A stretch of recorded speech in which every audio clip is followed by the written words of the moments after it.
India Today's RTI investigation has revealed that China's cooperation with India on transboundary rivers, particularly the Brahmaputra, has completely collapsed. Here is the part no one is talking about: China. The RTI's response has revealed a critical breakdown in water diplomacy with China. According to official records accessed by India Today, the MOUs between India and China for sharing Brahmaputra and Satluj River data have expired. China hasn't shared any hydrological data since 2022. The last MOU on the Brahmaputra expired in June 2023 and on the Satluj in November 2020. Both MOUs have not been renewed and India hasn't received any information since. What does this mean?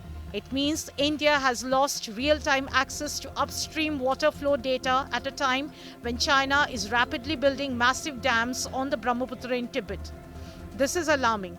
The Brahmaputra river, called Yarlung Tsangpo in Tibet, originates in China and supplies a massive chunk of India's water and power needs, especially in the northeast. It provides 30% of India's total freshwater supply and contributes to 44% of India's hydropower capacity. Blocking or diverting it, even marginally, could spell ecological and economic disaster for India's northeastern states. India's move to unilaterally suspend a water-sharing treaty could embolden Beijing to do the same, with far greater consequences.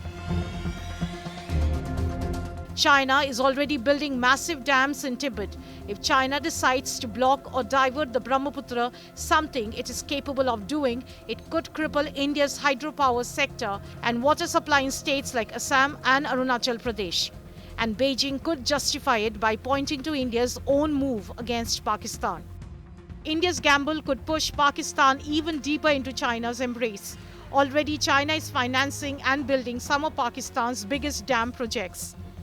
These are located in Pakistan-occupied Kashmir, and India has opposed them for years.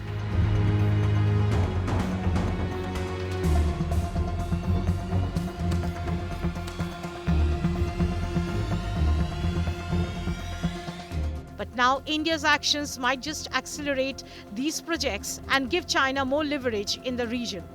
With Farhan, Bureau Report, India Today Global.